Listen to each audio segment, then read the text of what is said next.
가지고 하나님이 가장 기뻐하시는 일, 이런 주제로 말씀을 전하겠습니다. 하나님이 가장 기뻐하시는 일. 그럼 여러분, 이제 우리 남은 인생을 무슨 일을 하면서 살아야 되겠어요? 하나님이 가장 기뻐하시는 일, 그 일이 뭔가를 우리가 깨닫고 하나님 기뻐하는 일을 하면서 살아야 되지 않겠습니까? 그래서 여러분, 이제 우리 뭐 얼마나 더 살겠습니까? 하나님이 우리에게 주신 연수만큼 우리가 살다가 이제 떠나는 것인데, 누구나 다 이제 세상을 떠나죠, 왔다가. 그런데 우리의 남은 인생을 과연 뭘 위해 살 것인가? 우리가 늘 한번 생각을 해봐야 된다. 그냥 아무 생각 없이 살지 말고 늘 기도하면서 여러분, 하나님 기뻐하시는 일 하면서 사시는 여러분 되기를 주의 이름으로 축복합니다. 그럼 목사님, 하나님 기뻐하시는 일이 대체 뭐요? 그렇게 물으신다면 오늘 제가 이제 말씀을 통해서 가르쳐 드리겠어요. 자, 이제 누가복음 15장에 보면은 예수님께서 이제 그 비유 세 가지로 설교를 하시는데, 그 비유의 주제가 다 뭐냐면 하나님이 기뻐하시는 일이에요. 하나님이 너무 기뻐하십니다. 그 주제는 다 똑같아요. 하나님이 어떤 일을 일어났을 때, 이 땅에서 어떤 일이 일어났을 때 이렇게 기뻐하시는가 예수님이 가르쳐 주시는데, 세 가지 비유가 나오죠. 첫째는 잃었던 양을 찾은 목자의 기쁨. 두 번째는 잃어버린 돈을 찾은 여인의 기쁨. 세 번째는 잃었던 아들을 찾은 아버지의 기쁨. 이 세 가지가 나와요. 세 가지가 나오는데, 여기에 잃었던 양을 찾은 목자, 잃어버린 돈을 찾은 여인, 잃었던 아들을 찾은 아버지는 다 누구를 상징합니까? 하나님을 상징하는 거죠. 하나님. 공통점은 잃어버렸던 것을 다시 찾는 거죠. 잃어버렸던 것을 다시 찾는 겁니다. 저도 오래전에, 상당히 오래전의 일이지만은,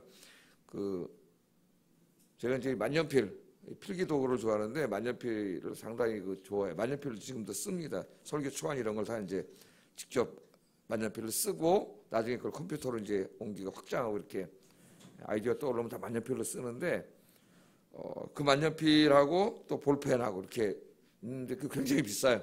상당히 좋은 건데, 모사의 겁니다. 우리가 제일 좋은 것인데, 식사하러 갔다가 잃어버렸어요.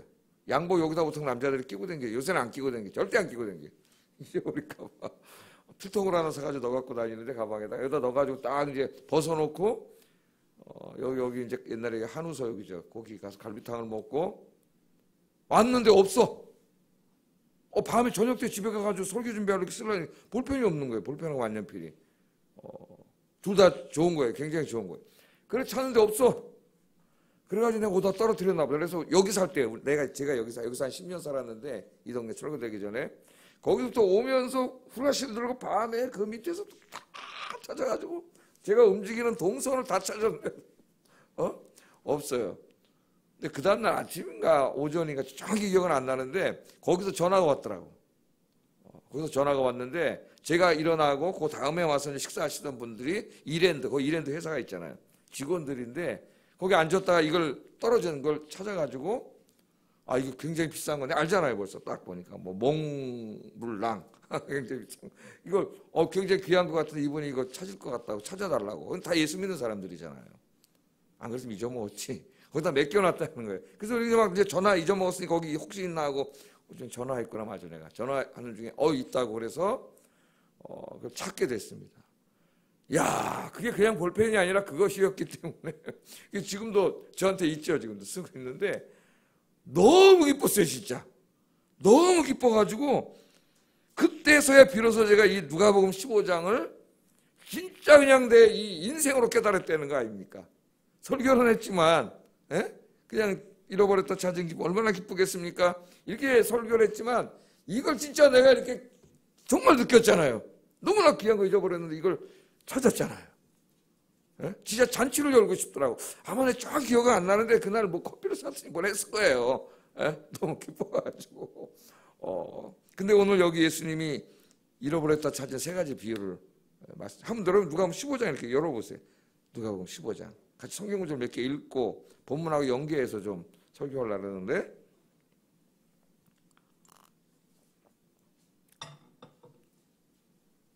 자, 첫 번째 보면은 잃었던 양을 찾은 목자죠. 네? 막 그 양을 짊어지고 막 너무 기뻐서 이제 막 집으로 돌아온 거죠. 목자가 100마리나 양이 있었는데 한 마리 잃어버리니까 99마리 내버려 두고 한 마리 찾아서 진짜 막 산과 물을 지나가지고 한 마리 찾았을 때 너무 기뻐서 그걸 막 어깨에다 얹혀놓고 가져와서 뭐라 그랬어요? 5절 7절에 보면은 찾아낸즉 즐거워 어깨에 메고 집에 와서 그 벗과 이웃을 불러 모으고 말하되 나와 함께 즐기자 나의 잃은 양을 찾아내었노라 하리라. 너무 기뻐가지고 양 한 마리 찾았는데 말이죠. 온 이웃 동네 사람 다 불러서 큰 잔치를 열면 아마 양보다 돈이 더 나올지도 모르겠습니다. 큰 잔치를 벌인 거죠. 잔치를. 그러니까 이 기쁨이 뭐예요? 잃었던 양, 너무나 내가 사랑하는 잃었던 양을 찾은 목자의 기쁨입니다.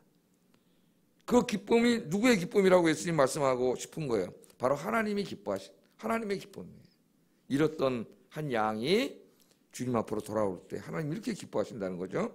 그 다음 두 번째 비유는 10드라크마를 가진 이 여성이 너무나 소중한 드라크마가 어디서 오는 거냐 여러 가지 추측하고 재밌게 쓴 주석들이 있습니다. 결혼식 부모님이 주신 거 하여튼 알 수가 없는 거죠. 하여튼 굉장히 중요한 것은 사실인 것 같아요. 하나를 잊어버렸는데 그걸 다 찾고 있으니까 집을 샅샅이 뒤져가지고 여러분 만약에 금바지 같은 거 하나 있는데 똘랑 없어지면 여러분 어떡하겠어요? 샅샅이 찾죠. 서로 다 뒤지고 금바지 그냥 잊어먹자 그런 사람은 없을 거예요. 다 찾았어요? 못 찾았어요? 찾았어요. 15장 9절에 보면은 찾아낸즉 벗과 이웃을 불러 모으고 말하되 다 불러줬다. 이것도 나와 함께 즐기자 똑같은 말을 합니다. 나와 함께 너무 기쁜 거예요. 이 기쁨을 동네 사람들과 다 함께 나와 함께 즐기자. 잃은 드라크마를 찾았다. 왜 이렇게 즐기냐? 찾았기 때문에. 바로 이 마음이 하나님의 마음. 하나님의 마음. 이 땅에서 죄인 한 사람이 회개하고 돌아오면 하나님 그렇게 기뻐하신다. 또 잃어버린 아들을 찾은 이 비유는 우리가 너무나 잘 알죠. 집 나갔던 아들이 돌아오는 날 아버지가 너무 기뻐가지고 잔치를 열면서 23절에 살찐 송아지를 끌어다가 잡으며 우리가 먹고 즐기자. 똑같아요 말이다. 우리가 먹고 즐기자. 큰 잔치를 여는 거죠. 먹고 즐기자. 기쁨이 막 넘치는 거예요. 하나님의 나라에 기쁨이 넘치고, 그러니까 이거 상상해 보면은 우리가 열심히 전도해서 이렇게 한 명, 두 명 교회로 와서 예수 믿고 구원받게 될 때에 아마 하늘에서는 여기서 이제 상상적으로 생각하기를 큰 잔치가 열린다. 목사님들이 그렇게 이제 조금 더 상상해서 설교를 하는 거죠. 하나님 너무나 기뻐하시는 거예요. 잔치는 언제 열어요? 기쁠 때 여는 거예요. 너무 기쁠 때 내가 너무나 소중한 것을 잃어버렸는데 그걸 찾았을 때죠. 그래서 양, 드라크마, 그 다음에 마지막은 아들이에요. 아들. 자식을 잃어버렸다 찾은 부모들이 있죠. 어렸을 때 있는 분도 있고 없는 분도 있겠지만은 그 자식을 다 찾았을 때 엄마가 어떻게 해야 너무 기뻐가지고 울고 그러잖아요. 그게 하나님의 마음이다. 그러면서 이제 특별히 드라크마를 잃어버린 여인의 마음을 얘기하면서 15장 10절 한번 읽어보겠습니다. 15장 누가복음 15장 10절 시작.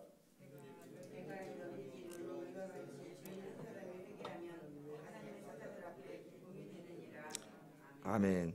내가 너에게로는 이와 같이 죄인 한 사람이 회개하면 하늘에서는 회개할 것 없는 이거 하나님 기뻐하느니라 그러고 또 양 할 때도 회개할 것 없는 99으로 말미암아. 이거 맞죠? 15장 10절? 제대로 다시 한번 읽어보겠습니다. 시작.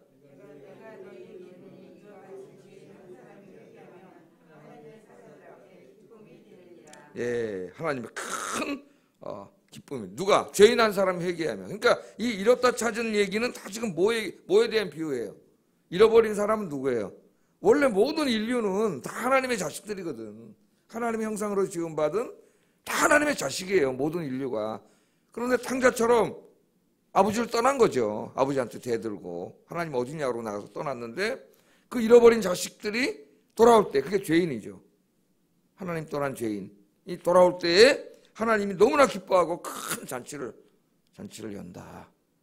그렇게 예수님께서 설교를 하셨습니다. 이사야 18장 하다 목사님 왜 누가복음 15장을 읽습니까? 바로 오늘 말씀하고 연관이 되어 있어요. 오늘 우리가 읽은 말씀은 7절 말씀인데, 이 본문은 구스 사람들이, 어제 공부했던 구스 사람들이 예물을 가지고 하나님을 예배하기 위하여 예루살렘 성전으로 찾아오는 이야기입니다. 찾아오는, 놀라운 일이죠.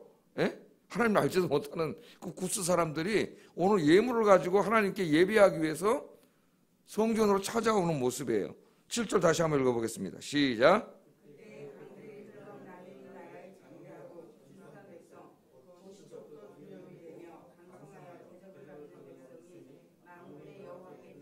예물을 가지고 만군의 여호와 이름을 두시는 곳 시온산에 이르리라. 아멘.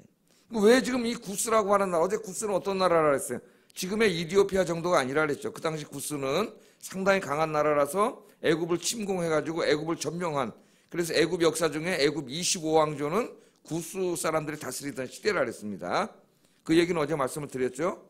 에집트의 역사, 애굽의 역사는 몇 번 셈족들에게도 뺏기고 뭐 이랬지만은 나라를 뺏겼다는 얘기는 하지 않아요. 누구만 바뀐 거예요? 지도층만 바뀐 거예요. 애굽은 그대로 있는 거예요. 예? 그래서 이 구스 사람들이 와서 점령을 하고 다스리고 있지만 여기 그냥 애굽이에요. 애굽 25왕조. 제가 어제도 그 얘기하면서 중국 역사를 잠깐 얘기했잖아요.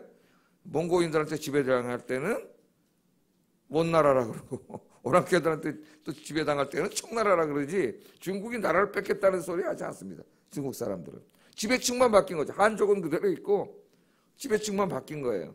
예. 자, 근데 지금 이 구스 사람들이 이 강대국인 구스 사람들이 예루살렘 성전으로 예물을 가지고 와서 자기들이 믿는 신들이 있는데 야훼 하나님, 생전 알지도 못했던 야훼 하나님께 예물을 가지고 와서 하나님을 예배하겠다고 찾아오는 참 놀라운 그림입니다. 열방에 대한 심판의 메시지를 전하는 중에 이 말씀이 나와요. 어제 우리가 전한 말씀. 자, 그럼 어제 우리가 들었던 말씀과 연관해서 한번 생각을 해보세요. 왜 이 구스가 찾아왔어요?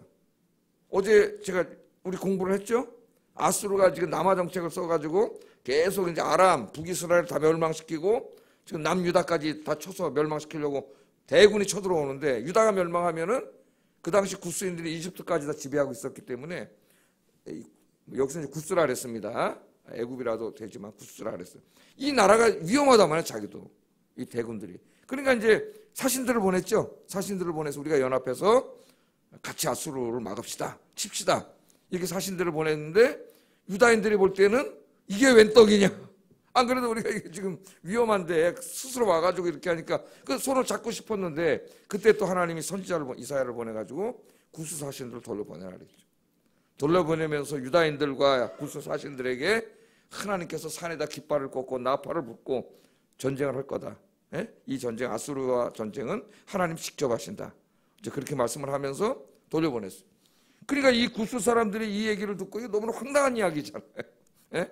아니 무슨 야훼 하나님이 전쟁을 친히 하실 거라고, 다 아수르 군대를 물리칠 거라고 한 선지자가 와서 이야기하면서 그 말을 듣고 또 자기는 돌아가라니까 그냥 황당한 마음을 품고 돌아간 거예요. 정말 그런 일이 있을까 믿지도 않았겠죠. 그걸 믿었겠어요? 유다 백성들도 잘 안 믿는데. 그걸 돌아가 있는데 어느 날 진짜 놀라운 일이 벌어지네. 예? 소식이 들려오는데 아수르군이 대패한 거죠. 하나님이 천사를 보내갖고 18만 5천 명을 하루아침에 그냥, 이제 이거 자세히 나옵니다. 37장 이쪽 가면은 다 쳐서 죽였잖아요. 예?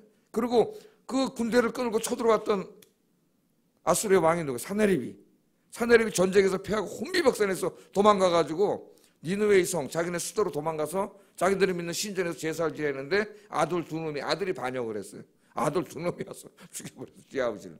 그렇게 해서 죽은 거야. 그 자기들이 두려워하던 사네립이 깜짝 놀란 거죠. 정말이네? 그 이상한 선지자 하나가 와가지고 야훼 하나님이 친히 아수르를 칠 거라고 얘기해서 이게 무슨 황당한 소리냐고 돌아왔는데 진짜 이 일이 벌어진 거죠. 그냥 깜짝 놀란 거예요, 이 사람들이. 뭘 느꼈겠어요? 야, 정말 야훼 하나님이 살아계시는구나. 저들이 믿는 야훼 하나님이 진짜 신이구나. 깜짝 놀라가지고 지금 오늘 7절이 나오는 겁니다. 7절이 나오는 거예요.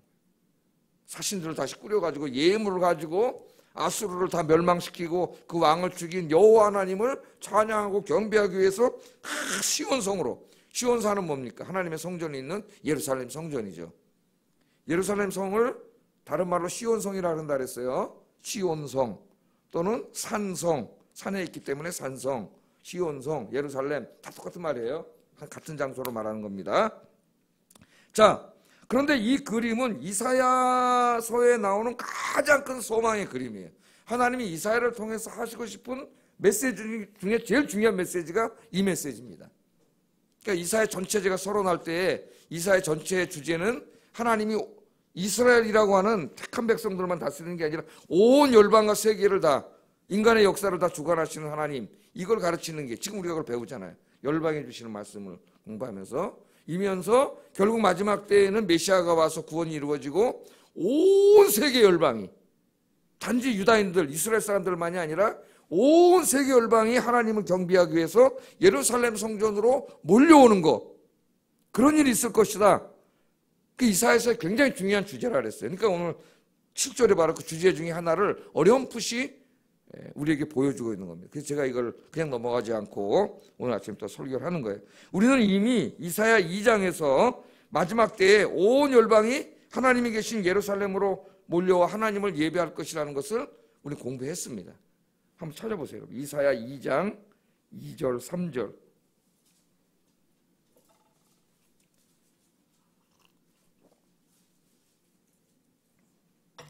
2절 3절 읽어보겠습니다. 시작. 모든 산 꼭대기에 굳게 설 것이요 모든 작은 산 위에 뛰어나리니 만방이 그리로 모여들 것이라. 많은 백성이 가며 이르기를 오라 우리가 여호와의 산에 이르며 야곱의 하나님의 전에 이르자. 그가 그의 길을 우리에게 가르칠 것이라. 우리가 그 길로 행하리라 하리니 이는 율법이 시온에서부터 나올 것이요 여호와의 말씀이 예루살렘으로부터 나올 것임이니라. 아멘. 이사야가 그 전쟁이 왔다 갔다 하고 전쟁이 일어나고 막 그런 상황 속에서 먼 미래에 있을 하나님의 구원과 그 하나님의 구원을 보고 온 열방이 예루살렘 성전으로 하나님을 예배하기 위해서 몰려오고 거기서 하나님 예배하고 하나님 말씀을 듣고 이런 놀라운 비전을 얘기했죠. 그날이 이루어질 것이다. 그렇게 얘기했습니다. 그런데 이제 지금 오늘 본문도 바로 그런 말씀 중에 하나예요. 작은 한 절의 말씀이지만 마지막 때에 이 구스가 예루살렘 유다 땅에서 일어난 예루살렘에서 일어난 하나님의 놀라운 구원이잖아요. 승리. 이 소식을 듣고 정말 야훼 하나님이 계시는구나 해서 이 이방 사람들이 지금 어디로 몰려와요? 하나님의 성전으로 몰려와 예배를 드리는 이 그림을 보여주는 이 일이 이제 마지막 때에 이런 일이 벌어질 거다. 그것을 우리에게 말씀이 보여주고 있습니다. 자, 하나님께서는 이 또 이사야 60장에 가면은 60장에 한번 찾아보세요. 이사야 60장.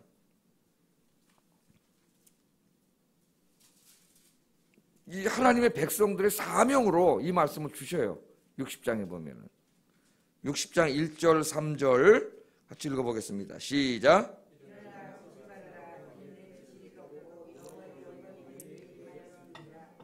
보라 어둠이 땅을 덮을 것이며 캄캄함이 만민을 가리려니와 오직 여호와께서 내 위에 임하실 것이며 내 영광이 내 위에 나타나리니 나라들은 내 빛으로 왕들은 비치는 내 광명으로 나오리라. 아멘. 오늘 하나님 뭐라 그러냐면 일어나라 빛을 발하라.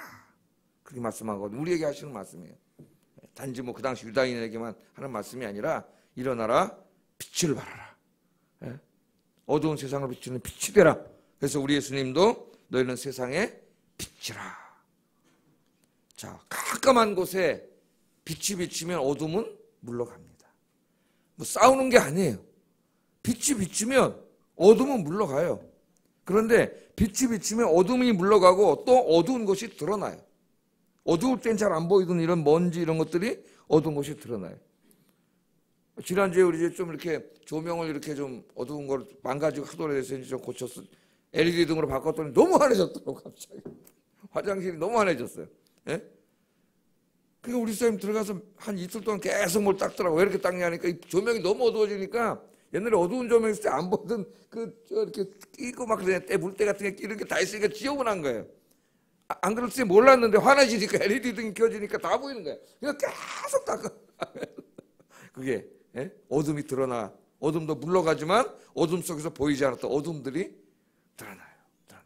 그런데 우리들은 세상의 빛이 이미 여러분은 성령 하나님의 영광의 빛이 성령님을 통해서 우리 안에 들어와요. 그런데 이제 우리가 어떻게 해야 돼? 이 빛을 세상에 비춰야죠. 이사야 용어로 말하면 세상에 빛을 발하 일어나서 빛을 발하라 그 말은 땅끝까지 가서 복음을 전하라 그 말이 똑같은 말이에요. 사실은 물론 거기는 우리 인격도 변해야 되고 삶도 변해야 되고 다 빛이 돼야 되죠.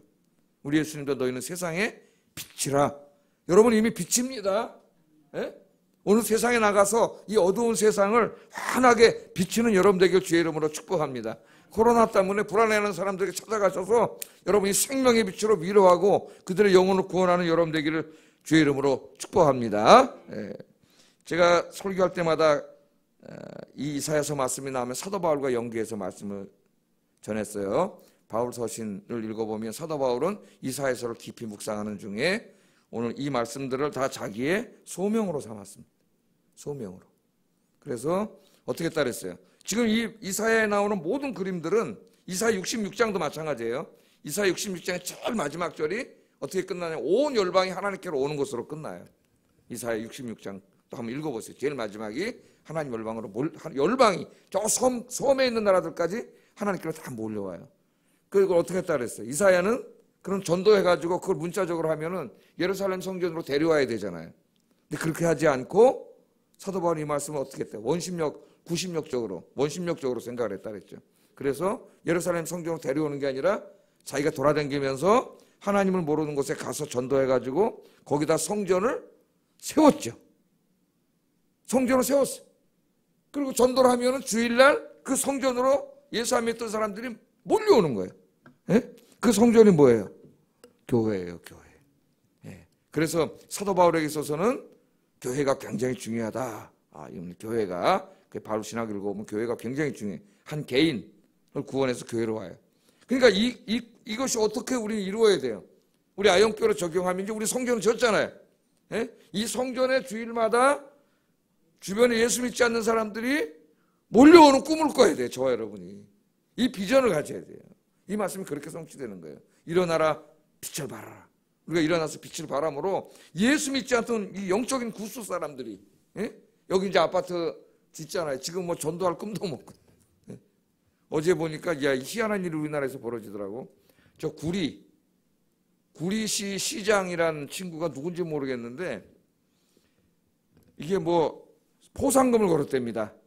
교회 몰래 잠입해가지고 교회에서 정부의 방역 지침 어기는 것을 고발을 하면 상금을 준다는 거야. 그래서 어떤 교회를 신고를 했대요.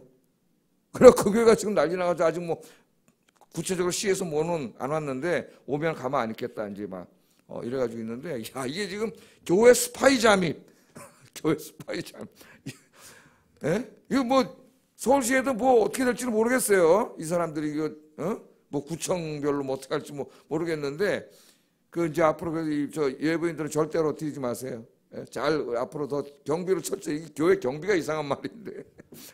그게 뭐 교회 뭐 잠깐 벗어서 어떤 사람이 벗어놓을 수도 있고, 이 뭐 꼬투리 잡으려면은 뭐 한두 개겠어요? 이런 일까지 다 벌어지. 그러니까 전도는군요. 교회 오는 사람도 못 들어오게. 지금 우리 교인이 아니고 우리가 지금은 그렇잖아요. 대부분의 교회들이 못 오지 않습니까? 자기 교회는 감염 때문에. 야, 참 안타까운 일이 벌어지는데 빨리 하나님이 좀 치료해 주셔가지고 우리가 일어나서 빛을 발할 수 있었으면 좋겠습니다. 그래서 이제 여기 교회도 여기 뒤에도 지금 막 쑥쑥 올라오고 있잖아요. 한 2년 정도 있으면 다 질까요? 2년 정도 그 안팎에 질 것 같은데 사람들도 많아지고 여기는 보니까 이 아파트가 다 작은 평수더라고요. 시간이 다 됐네. 작은 평수들이 많이죠. 그래서 정말 이 말씀을 우리가 이루려면은 어떻게 해야 돼요? 이제 우리 인생 자체도 빛이 돼야 되고 우리 교회도 빛이 돼야 돼요. 그래서 어두운 세상을 비치고 오늘 여기 구수 사람들이 예물을 가지고 오는 것처럼 이 주변의 영적인 구수 사람들이 다 하나님 앞으로 회개하고 돌아오는 하나님을 예배하는 그런 역사를 주님 오실 때까지 이루어가는 저와 여러분 되길 주의 이름으로 축복합니다. 이 하나님이 제일 기뻐하시는 일, 하나님 너무 기뻐서 잔치를 여시는 일이에요. 죄인이 돌아올 때 여러분의 인생이 그렇게 쓰임받기를 바라고 또 우리 아영교회를 주님 오시는 날까지 그렇게 쓰임받는 교회 되기를 주의 이름으로 축복합니다. 기도하겠습니다. 자, 두 가지 자기 자신과 교회를 위해서 이 시간에 먼저 기도하겠습니다.